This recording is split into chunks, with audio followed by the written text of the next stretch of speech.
welcome to LOA Today. I'm Walt Thiessen. With me today are life coaches Cindy Chavez and Jackie Gates. This is your daily dose of happy. We are so happy you decided to join us today. Speaking for myself, I'm happy to be warm and indoors, drinking my eggnog, talking with my friends, and just feeling good on a cold day here in New England. So hopefully your weather isn't as cold as it is here, but wherever you are in the world, thanks for joining us. We appreciate it. And ladies, Yes. Now Jackie's already set the tone. She's already looking tropical today. She told us before. This was a deliberate attempt to shift things vibrationally. How's it going so far? It goes well, so long as I keep the heater cranked up. Yeah, that'll do it, right?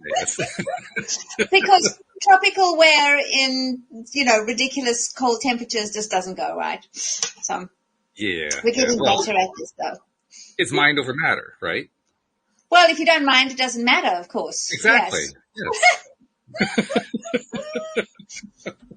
That's funny. That reminds me of, I'm in Louisiana, so we don't get much of a winter here, but we're famous for our gumbo. And gumbo is definitely something you want to eat when it's cold. So sometimes if you're really wanting it and it's still not getting cold, you have to crank up the air conditioner so that you can. Oh, that's funny. Yeah. It's all relative. It's all relative. It is, absolutely. Mm-hmm. Speaking of perspective, I want to continue a theme that we've been touching on off and on now for the last couple of weeks here on the show. We've been trying to encourage people who have been sitting on the fence in their own lives in terms of attracting that abundance into their lives. Most of us, when we explore that concept for the first time, we're asking, well, can I do it from my couch? And some of us actually try to do that. But it turns out it actually works better when you take some action steps, particularly if they are inspired, because you get there faster. I mean, I heard a Jonathan Winters joke, an old one, but it's the first time I ever heard it. And it really summarized it for me. His joke is, if your ship doesn't come in, swim out to meet it. And that's really what we're talking about, right? Right. Yes. Ship. Yes. So I wanted to ask you ladies about, you're both coaches, you're both in business, you've been in various businesses, I know, between you. I want you to just talk about what it's like, mindset-wise and emotionally and so forth, to start a business. And how did you get through those first few steps? Because let's be honest, the first few steps are the terrifying ones. The rest are actually easier after that. But those first few steps, Well, I think if you're a personal growth junkie, that starting a business is probably the best personal growth experience you could ever have. Oh, yes, without a doubt. Absolutely. Nothing hones your thought work and your mindset patterns and your deliberate creation and stuff like starting a business. Mm-hmm. And running a business. I think your business can actually provide you with all the experiences you need to keep growing as a person. And some of those experiences are, I had an elderly gentleman that I knew a long time ago, and he used to say that those kind of experiences he called them heavenly sandpaper. Ooh. They're making you smoother and shinier and more beautiful, and they're scratchy and they don't feel good at all. But yeah, I think, I'm curious to know, you said you've been talking about this, for the last week or so. So I'm curious what you've already, come up with. Oh, we've had some really interesting input. Just the other day on Monday, Selena Dorsey, who is the creator and host of the Law of Attraction World Summits and has done numerous businesses in her past, came onto the show and talked about her roots, so to speak, entrepreneurially. And she grew up in New York City. She grew up actually on the east side of New York.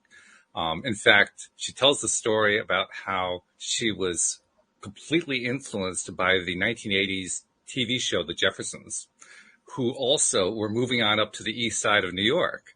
In fact, it's a point of pride for her that at one point in her life, she lived one building away from where the Jeffersons reputedly lived in their show. And it was a really big deal for her.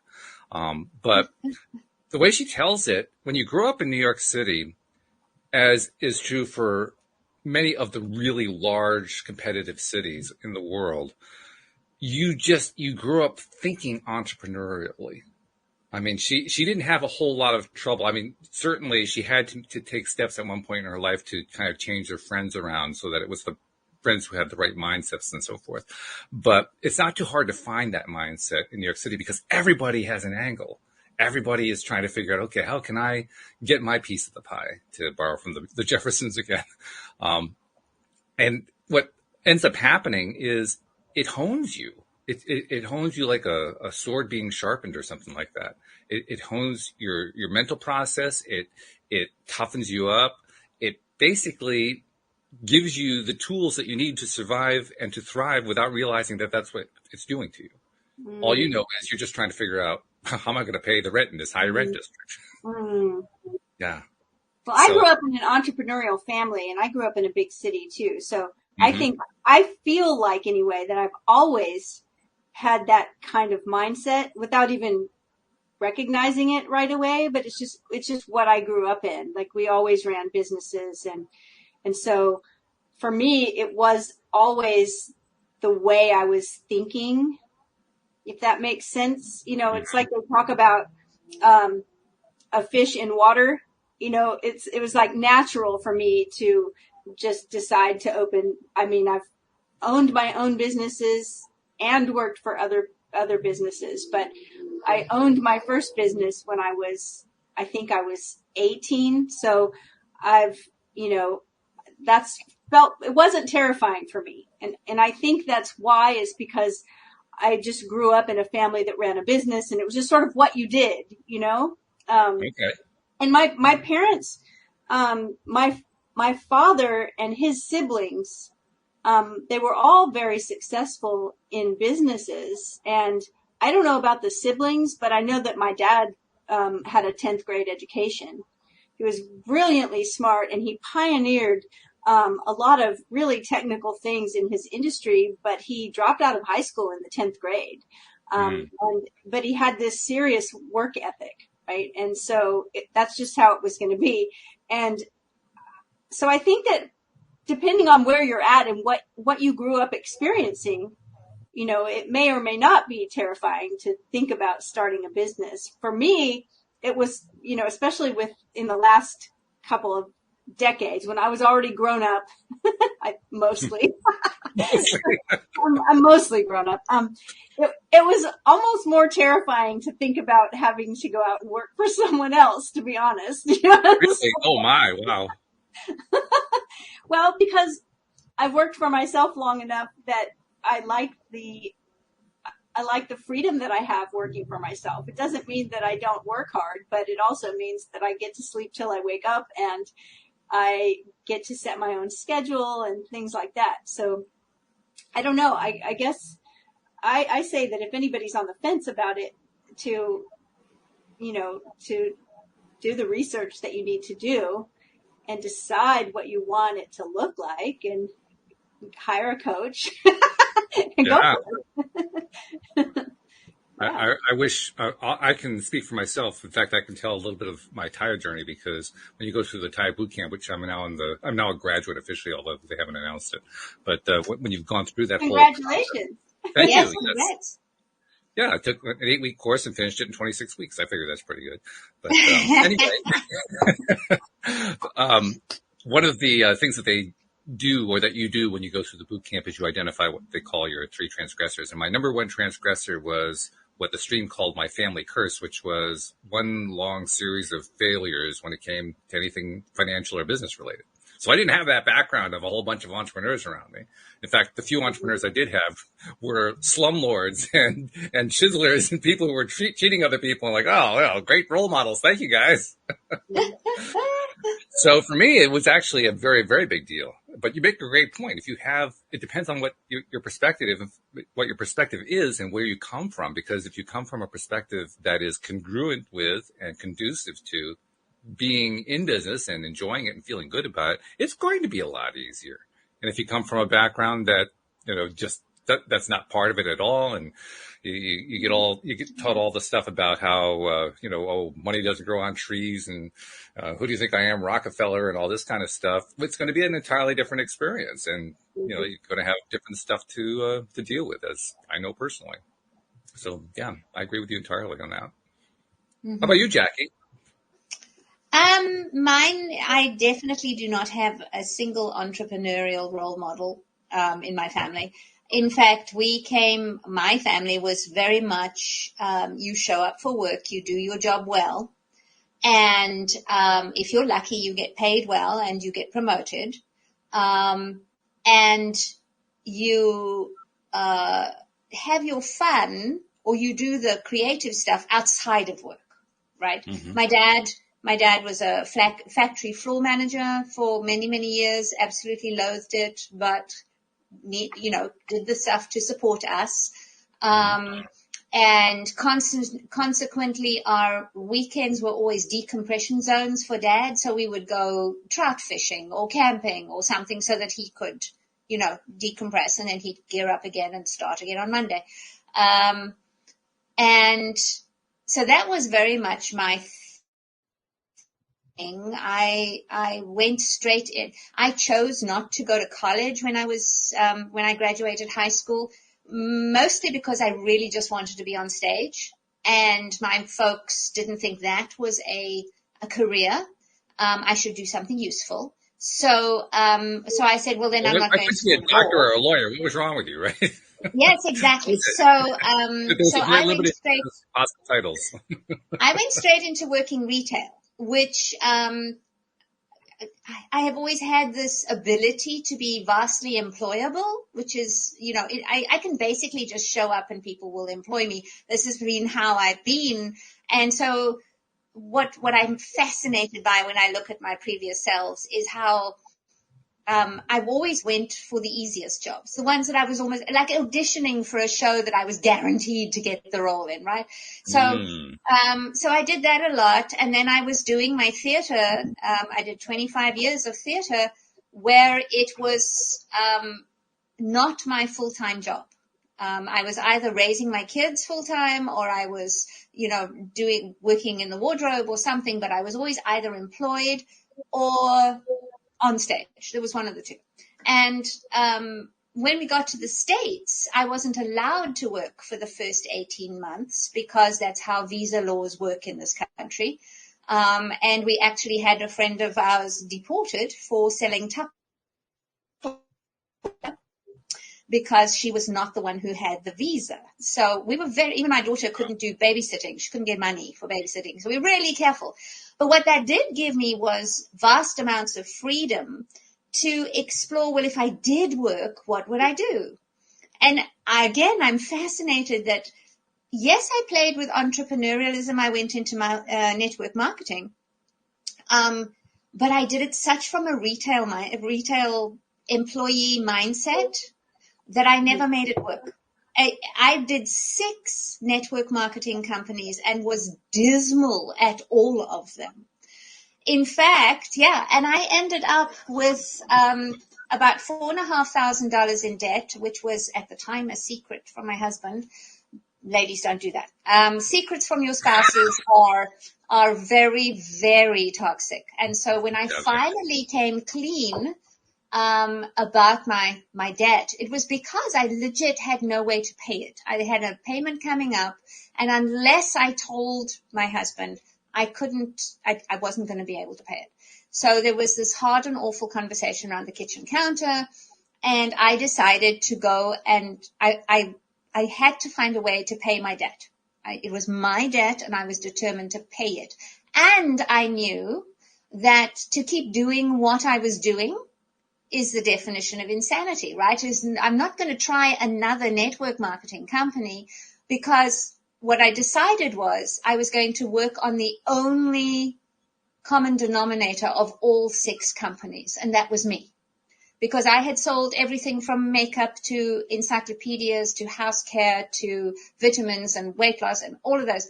Didn't matter what I was selling, it was still me. And so being the chronic oversharer that I am, I made a video and put it on Facebook and I called it the Great Quitting. And I said to everybody that knew me, this is what I'm doing. I'm quitting everything so that I can find out who I am underneath all of this.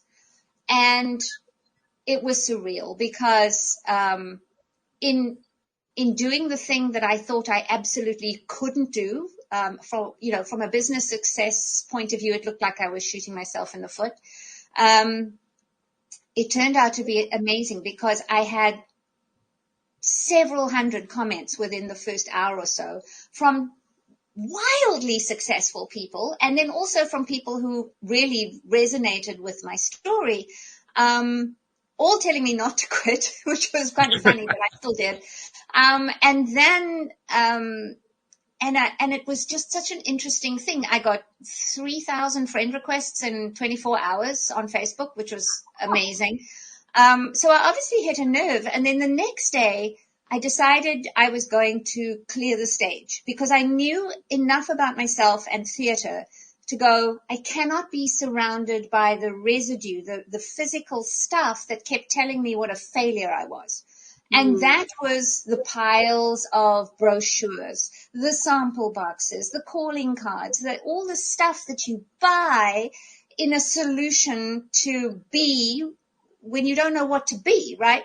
So, and I had this old idea that you bought the accoutrements of success in order to be successful. You can, but you have to do it deliberately. And I wasn't. I was buying it to fill a gap. And so the following day, I just put my camera on and I said, I'm going to clear my office. And I ended up in tears because there was just so much shame and so much failure embedded in all these things.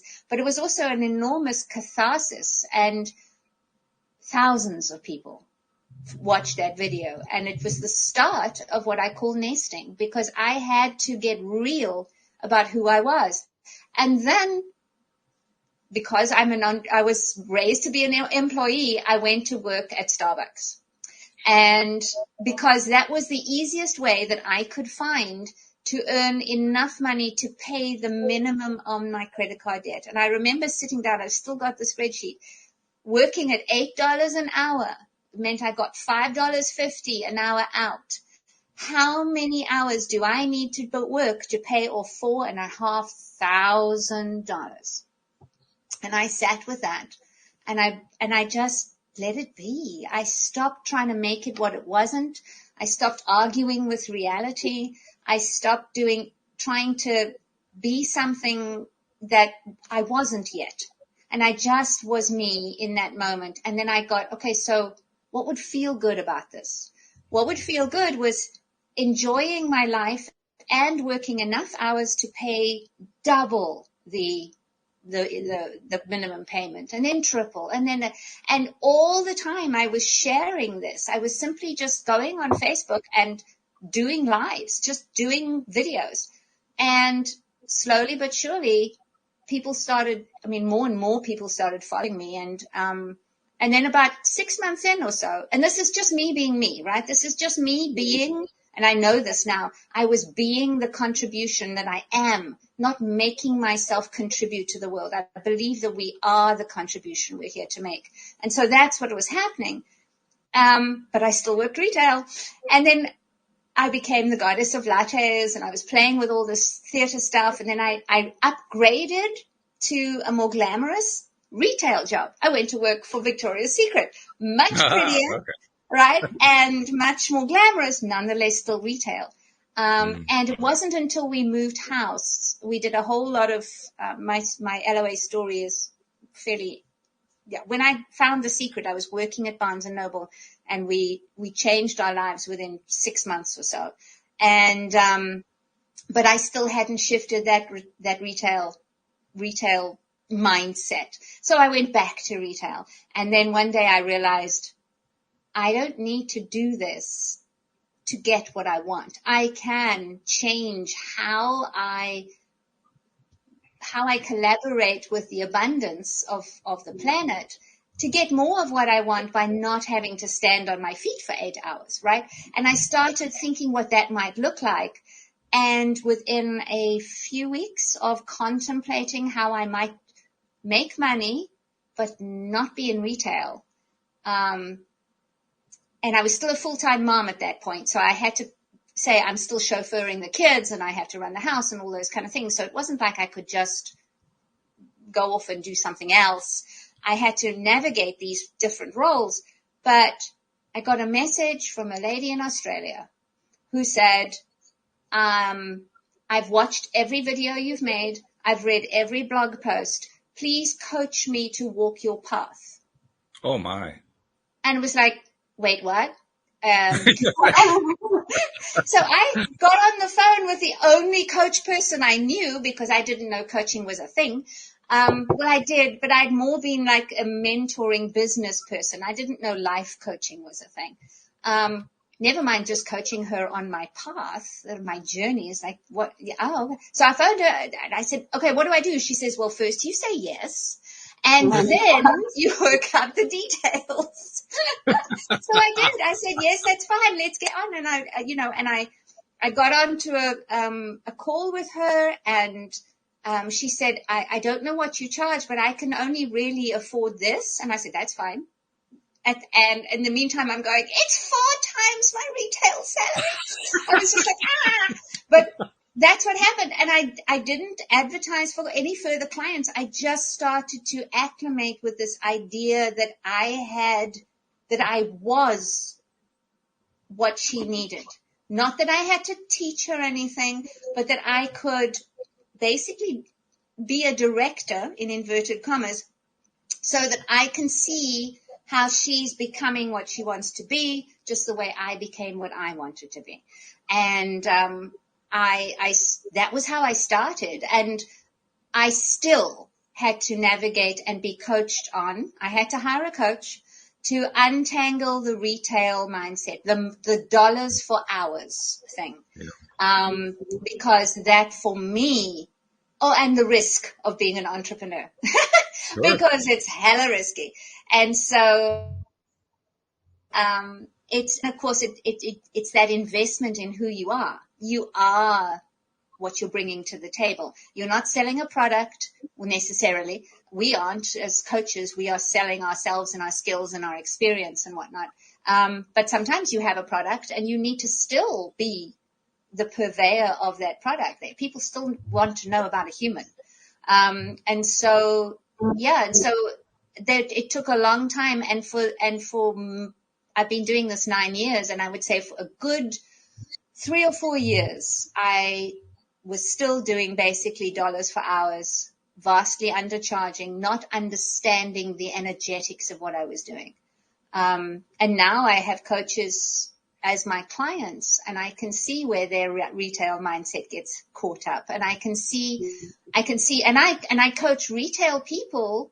I've worked with many people who are in a retail job who want something else. It may be a move into management. It may be move into corporate. It may be develop a side gig, but there is a particular identity when your abundance only comes from one particular avenue, and that avenue is not entirely under your control. And so this is the difference that we have to navigate between doing something for ourselves and by ourselves and be paid for by ourselves versus really excelling in a job at which we can receive money for something we do for somebody else in, somebody else's business. And I think with the way the world is going, the blend of those things is getting more and more vague.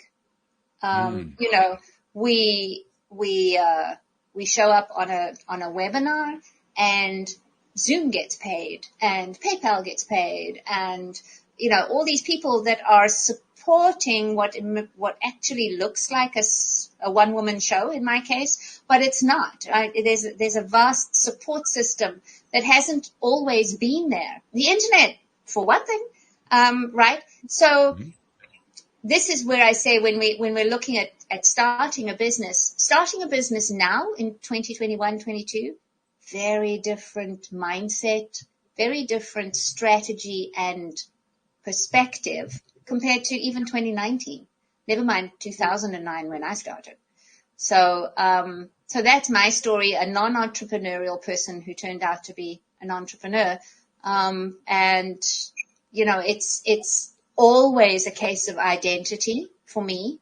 If you see yourself as a business owner or you see yourself as the CEO, it's very different to, oh, I have this gig on the side, right? And so who do you see yourself as is, for me, the key part of starting and continuing a business. Because you can start it simply because you love doing what you're doing, which is what I was doing, and then suddenly realize that people want to pay you for that, and then that brings up all sorts of drama and old stories and things, and you need to navigate through. So get yourself a coach, really important, and then you just keep tapping back into who do I want to be, who do I want to show up as, because that will govern everything. You know, something you just said I want to comment on, and that's the side gig, you know, like how you see yourself, the identity.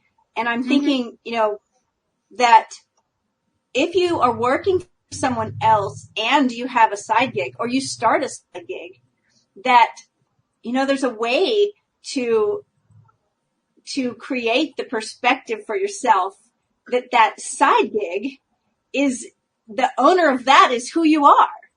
And that this you're working is your way of putting yourself, of finding a way to support yourself as you grow this thing over here, right? So it's like, you know, one person could have this thing, well, I actually am an employee of so-and-so, or I work for this company and I have this little side gig over here. Someone doing the exact same thing could decide to take the perspective of, I'm the owner of this company, and as it grows, I'm supporting it by doing this work over here. Oh, right? God, yes. I did the same. Yeah. I used to say, people say, what do you do? And I would say, well, firstly, I'm a full-time domestic goddess, because Cindy and I know, we get on this all the time. Being a homemaker is a full-time job. Do not think that you only have one job if you're looking after your house and children as well. So I would say I'm a domestic goddess, and I am a life coach. And then I play at Victoria's Secret 3 or 4 times a week.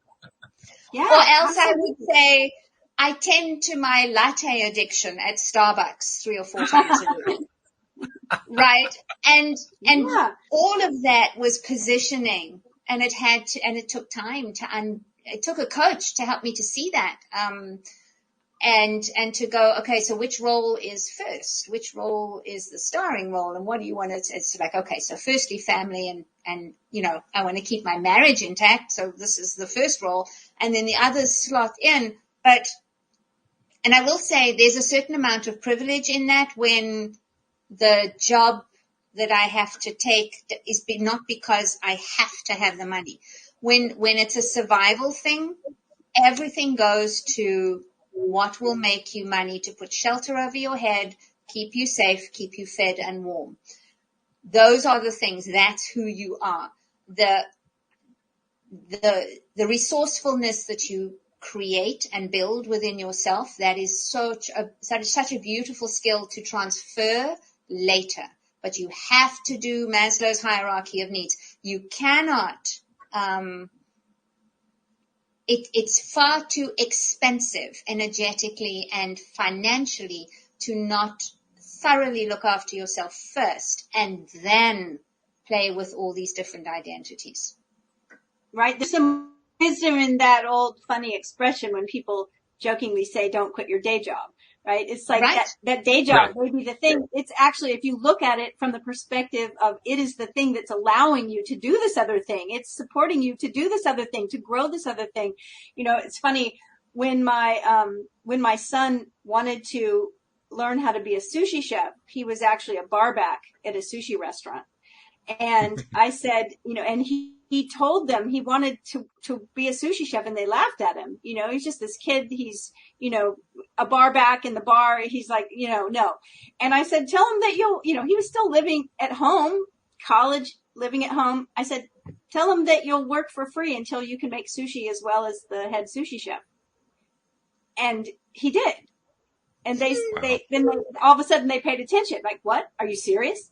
So he worked for money as a barback and also worked for free for them, learning how to make. He would come home with giant bags of cucumbers and just peel and slice until he could do the little, fine things that they were doing. And one day he was just, kind of had enough, and he felt like he was being taken advantage of, maybe, he was having one of those days, right? And he came home and he said, all this working for free and they blah, blah, blah. And I said, whoa. You're not working for free. You're getting a free education. Mm-hmm. And, and now he's a 5-star sushi chef and has worked at, restaurants that were going for Michelin star kind of thing. So, but what was he still doing? He was still working the barback job. But if you would have asked him what he was, what he did, he would say, I'm a sushi chef, or I'm learning to be a sushi chef. And the barback job was just making him some money so he could survive. Right? And so it's that perspective thing if you just hang with it. But always, there's a lot of, especially in the coaching world, and I'm sure in some other worlds as well, especially coaching, network marketing. I've been there too. So I can think of a few different things where it's real easy to be very pumped up by, motivational speakers and successful people. And inside yourself that you have that potential and maybe even some of that skill, or at least that fire. And so then you decide, well, I'm just going to chuck all this over here and I'm going to go do that. And it doesn't have to be that either or, because sometimes it's wise not to quit your day job. But like Jackie said, you've got to take care of yourself first, and putting yourself in a position where you have no clients and you also now don't have a job, but you're fired up to do this thing. It's not always, the thing that's going to be the easiest. Now, I mean, people do it, and people do it, but yes, but it's, but we don't think that that's a metric of success. It's totally fine to take a safer route in the starting of a business. Yeah, there's no shame in making money how you've made money while you do another thing, right? Yeah, exactly. And and that perspective helps hugely when how you see yourself. And I was talking to a client this morning about this. I made a video once. I was doing a 30-day challenge of a YouTube video every day. And I got home from, I think, about a 6 or a 7-hour shift at Starbucks, and I was still in my black pants and white shirt, and I sat down and I was trying to speak in a way that I thought would be helpful. And I just couldn't. And so I went off and I got changed, and I got as theatrical as I possibly could. And then I plunked myself back down in the seat, and bam, there it was, right? And so I did the video about this. I had to take myself out of that persona and into who I really am and how I really am, so that I could show up as I really am. And Walter's disappeared. And it made all the difference in how I communicated. So, because our words matter, right? And so when I was trying to talk about goddessiness and entrepreneurship and stuff in my Starbucks garb, it was much harder. But when I got dressed up as in the role I wanted to play, it made all the difference. So there's a tip for you. Find a costume for your next role and wear that. We've talked about this a lot. I started doing that a few years ago, and it just made such a big difference. Like almost every year. Yeah, I decide on what I want to do that year and what goals I want to have and how, and then I kind of create a role for myself that includes costume. And it's like, how do I? And nail polish for you, it's all about the nails. It's like, I remember getting a text from you saying, I'm doing this new thing. Now I have to find another nail polish. And it was like, of course you do. Nail polish, lipstick, the jewelry, like how does this perfume, which no one else can see, right? But it's like, it's very important. Yeah. Yep. And that way you show up for it. Yes, absolutely. It's all about the outsides that help support the insides, right? Because it's so much easier to, like, for example, it's much easier to be an Elizabethan woman when you are dressed as an Elizabethan woman, right? When we did Shakespeare, it always used to amuse me that these young ladies would go, and they were always younger than me, would go from jeans and a t-shirt and sneakers and being able to stride about the stage, right? And, X many steps will get you from stage left to stage right and halfway up the castle stairs, and put them into their Shakespearean corset and the 3 acres of fabric that you have around your ankles, and sleeves that take up half the stage themselves. And suddenly now you are not moving quite the same way as you did before.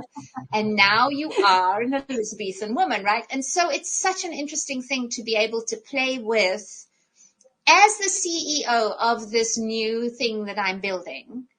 What does she wear? What do they wear? What does he want to be known for? Is there we watched The History Guy, who started off just as a YouTuber, and he wears a bow tie all the time. It's a very prim and proper bow tie, right? Not your big flashy ones. And so now it's even part of his logo, the little bow tie, but it was just one of the things that he wore, just to kind of make himself stand out a little. But his work is so amazing that now it's just become an add-on. But initially it was like what he was known for. And so it's a delicious thing to play with and immensely powerful. Well, you're talking about, in thinking about that, and something you said earlier, or Walt said, we were talking about how vastly different, the potential is for being an entrepreneur now as compared to how it was 10 years ago or 20 years ago. And then I think you said, or even in the last couple of years, right, with the pandemic. And I'm thinking about, it's so funny that Walt had this topic, because I've had this conversation already today 3 times. And in one form or another, I've had this conversation with 3 different people this morning. And the idea that when we create a role for ourselves, we start using the really creative part of our brain. And sometimes when we talk about creativity or creation, we think of, art or design or decorating the house or writing a story or something like that. But also when we talk about creation or creating, we're literally talking about like conscious creation, creating all kinds of things, manifestation of whatever it is. And so as we create roles for ourselves and we realize that the landscape for, with the change going from the Industrial Revolution to corporate things to now we have the gig economy, things have changed so much. And then the pandemic, that some of my conversations with people, even this morning, were around creative ways to look, different perspectives, like at particular skills and skill sets. And so, I was speaking with someone who owns a food truck, right? It's like now the food, since people can't go out as much lately in the last 2 years, the food can come to them, right? Because we have these delivery services or food trucks. I know someone else, same industry, and it's like doing pop-up private dinners for people. So instead of someone taking, their family or their clientele out to a fancy restaurant, the fancy restaurant experience comes to them.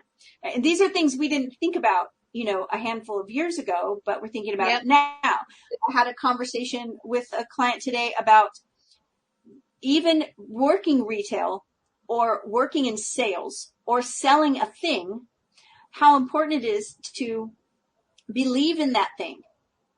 To not try. It's sort of like Jackie and, when we are talking about coaching, like we believe in coaching, like we know coaching can change someone's life. And that by changing people's lives, we change the world. And we see it. We see it in our own businesses every day. And we've seen it in our own lives when we've hired coaches.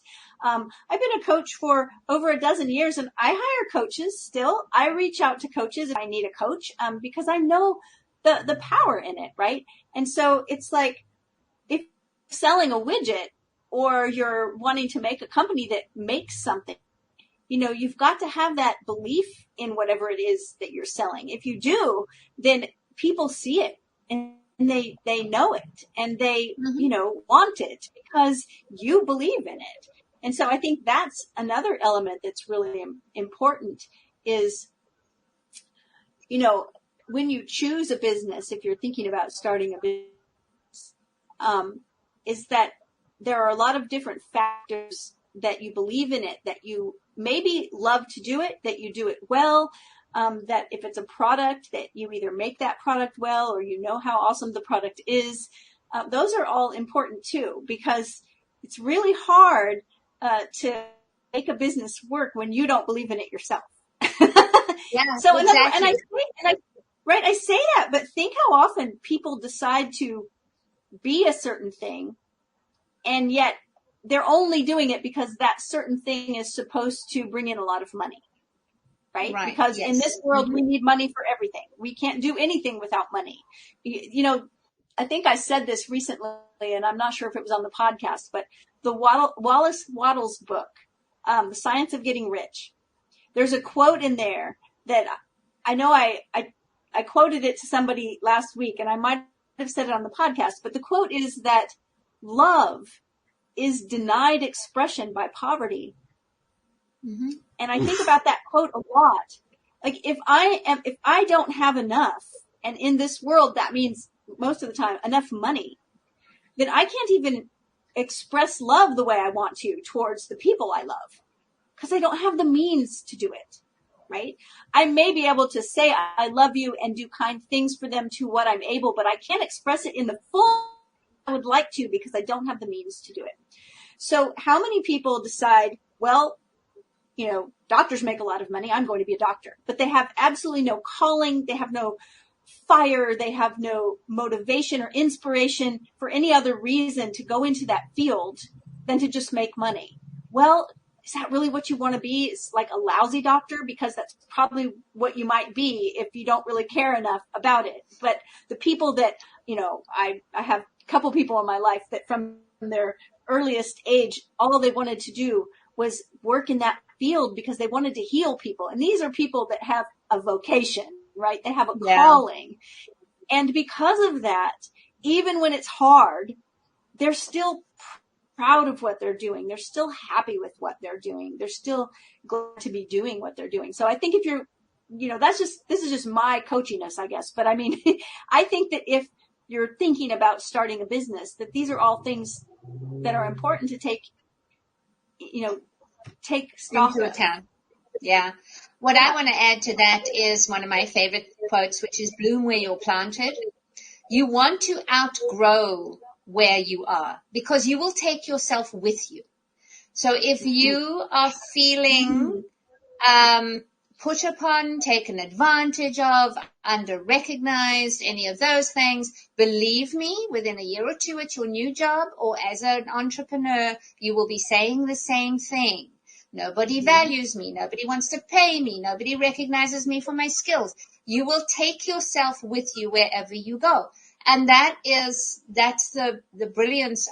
I think it's also the Wallace Wattles book, or it may be Napoleon Hill, but he talks about being a person of increase. In other words, you are going to be so thoroughly blooming where you are planted that you will outgrow the space. And then you are bigger, you encompass more as you move out into the world. So, for example, my working at Starbucks, I was not content to be just, I never liked being just anything, but I was not content to be just a barista, right? So I started playing, somebody said, my favorite barista is here. And I went, I'm so much more than a barista. And he said, oh yeah, you're the goddess of lattes. And I went, boom, thank you. I am the goddess of lattes. And on my website, I actually have a whole post that I share often because it's how I became how I became a goddess working for Starbucks for $8 an hour. And it was this identity shift. It's like, I am doing so much more than selling coffee. I'm helping this person get through their morning. I'm giving this person the one luxury that they give themselves every day. I am, I'm teaching some young person how to do a sales transaction. I'm giving them skills. And this person that I'm comforting in the back room, I'm coaching them and all this kind of thing. So, I naturally got bigger than this role. And deliberately got bigger than the role. So, of course, I got poached by the manager of the Victoria's Secret, and I went to work for her, and then I outgrew that too. And I outgrew that by sharing everything I was doing on Facebook and YouTube and my videos and my blog posts and all the rest of it. And so I was constantly increasing. And then somebody said, I see your increase. Can you help me do that? So know that if you bloom where you're planted, it's by far the best way to grow into who you need to become to be a business owner. So there's a lot of layers here, and there's a lot of thought work that goes into it, but it becomes this knowing that who you be when you start your business is as important as what you do when you start your business. Yes, and absolutely. You will take yourself with you no matter what. So you may as well start making yourself into a business owner now by taking full responsibility of where you are and blooming where you're planted. Love it. Excellent. Oof. Well said. Yes. Absolutely beautiful. Thank you. There's a line for autographs later on the left. I have to go back to something really early in the conversation that you said that you actually kind of tied together right there, Jackie. And Cindy was actually feeding into it also. And it's the idea that each step of the way, what we're really doing is becoming our authentic selves. Mm-hmm. That's my way of expressing it. I kind of reflect back on my early failures. Interesting. Here's a little side note before I even get to my point. Will Smith, I found a great quote from Will Smith. He talked about how he gets frustrated by people who are afraid of failure, saying that failure is your best teacher. You learn all the best lessons. You do all the best growing through failure and so forth. And it's true. I mean, and literally there's no such thing as a successful person, who didn't go through failures. That's how they got to be successful. You don't get the success first shot. You have to go through the failures in order to get to the success. We just don't always see the failures, which is why it looks like an overnight success. Yes, exactly. Mm-hmm. Yeah. How many overnight successes take 45 years? Yes, please. Ask me how I know.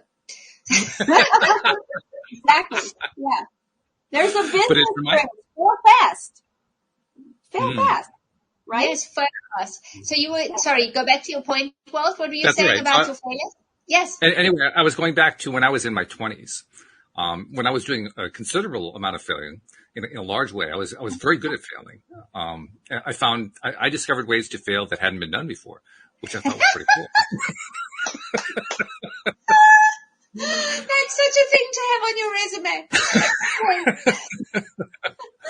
But at one point, 1985, I moved from Connecticut to Oregon. It was my great breaking away from family thing. I figured if you're going to do it, you might as well do it all the way, right? So I went East Coast to West Coast.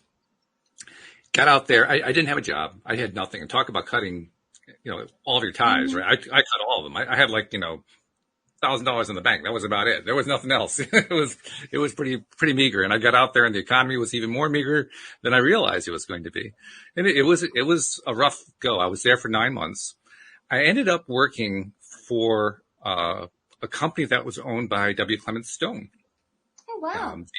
And it was actually the company that he had built up to become the successful person that he was. It was an insurance company. Mm-hmm. And when I went to work for the company, I didn't know anything about him at all. I didn't know anything about any of this stuff. And I went to work for a guy who was one of the high flyers in the company. He was recruiting a whole bunch of people. I was one of the people who was recruited. We went to what was kind of like an Amway sales convention. It wasn't network marketing, but it could have been. I mean, the atmosphere was the same. We went through personalized training and so forth. I went out and did my first day of selling. It was my best day. I was the best person on the team, and I felt absolutely miserable afterward. Absolutely miserable. Never matched it again. Struggled to survive for months at a time. Finally got kicked out. In the process of being there while I'm struggling to survive, my manager and the assistant manager, they were doing the best they could. But looking back, I now understand where the big problem was. They didn't know what to teach. They didn't know how to teach it. They couldn't even tell me why it was that what they were doing right was working. So they were models in a sense, but they weren't coaches by any stretch of the imagination. And when you were talking earlier on, Jackie, about how I don't remember exactly what the line is that you were pursuing, but the basic idea was you were realizing that you had to work on yourself first. You realized that you were the core of the problem, and so on and so forth. I didn't realize any of that. I had none of that at all. All I had was this pseudo positive, all on the surface plastic thing that I was trying to navigate and couldn't make any sense out of, for obvious reasons, because it doesn't really work. And I was just confused as could be. Mm-hmm. So when I think about this topic that I brought up today, that's the person that I think of. I think about who I was then and what I had to go through. And I'm still going through in some ways, because I don't think it ever really stops. No. Learning how to navigate and overcome absolute, pure, 100% confusion. Because that's what my life was. It was just one confused Patty after the next. It was just one layer of confusion on top of the next one. And over time, I got there. Over time, I learned stuff. One of the best things I ever did was start this podcast. I learned a ton doing this podcast. But I just think about, wow, if that's what I went through, how many other people have gone through that kind of thing? How many of them are going through it right now? Mm-hmm. You know? So like when you guys were saying, hire a coach. Well, first of all, I didn't even know there was a coach. I didn't know what a coach was. Well, let's face it, it wasn't something that was as mainstream as it is now. Yeah. If you were lucky, you got a mentor who was kind of a coach, even if they didn't have that label per se. You know, I mean, I had directors in the theater that were coaches. I had, you know, I mean, I remember somebody saying, one of my leading men saying to me, you know, you can act confident. You can be confident not on stage. You don't have to just pretend. You can be that way. I was like, wait, I can be that way when I'm not on stage? Oh, interesting.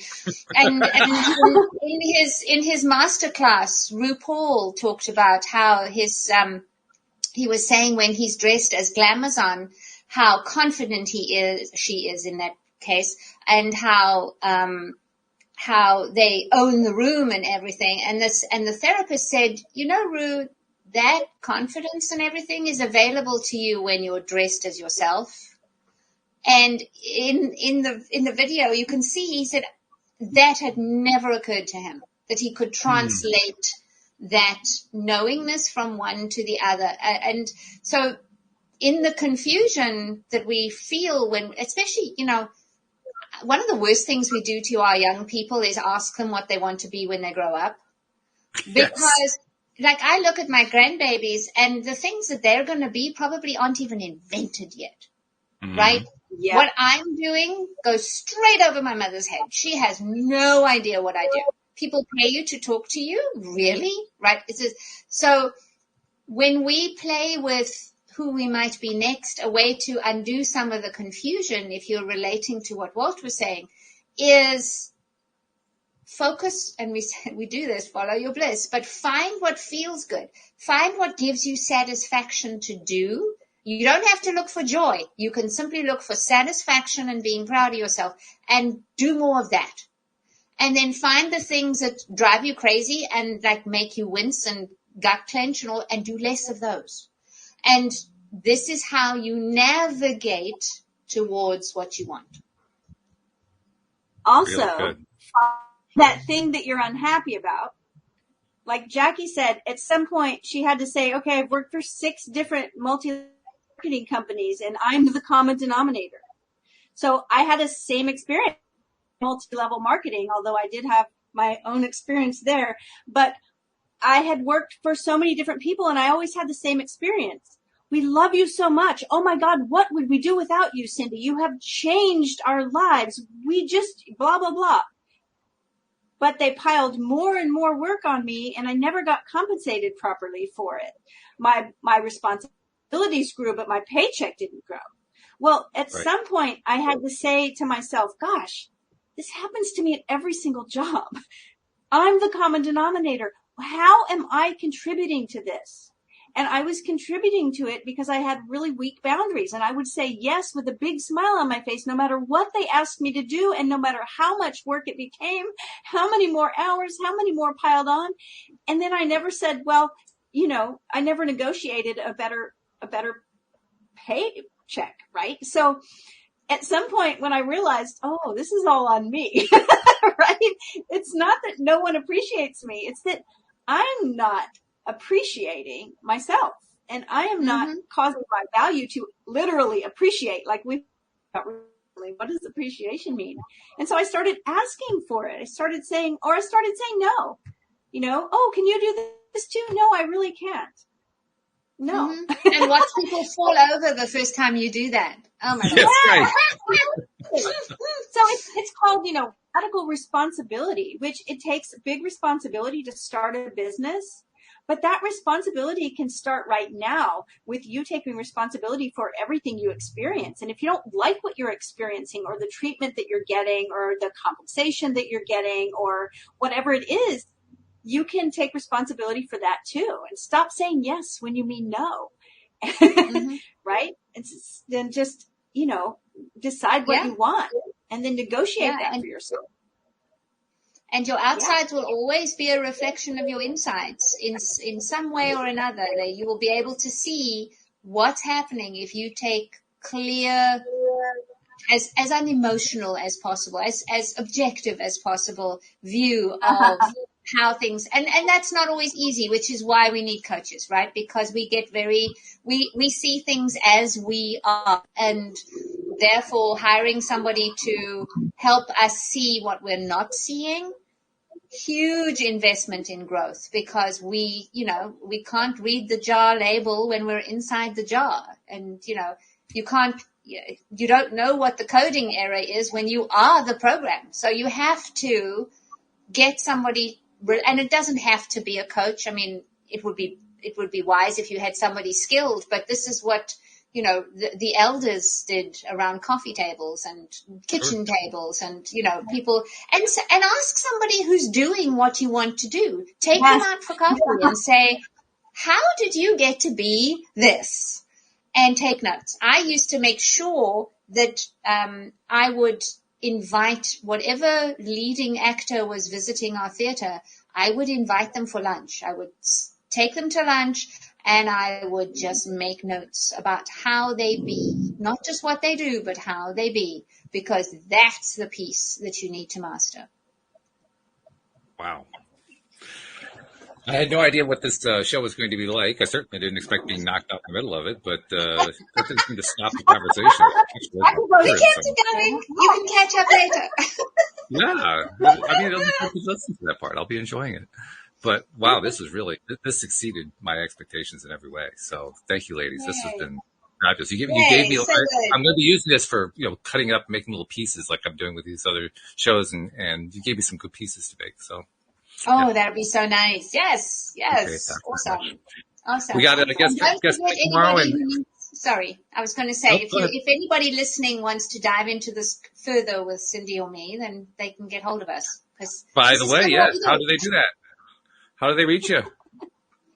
JacquelineGates.com. I'm Jacqueline at JacquelineGates.com. Send me an email. With me, CindyChavez.com. Cindy at CindyChavez.com.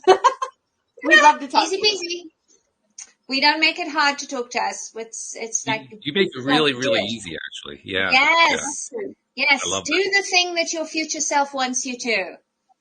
I like that one too.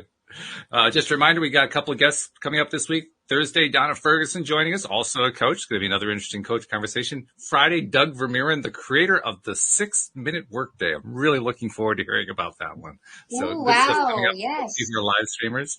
But in the meantime, thank you, ladies, very much. Thank you to our podcast listeners everywhere. And we will see you all next time here on LOA Today. Goodbye, everybody. Bye.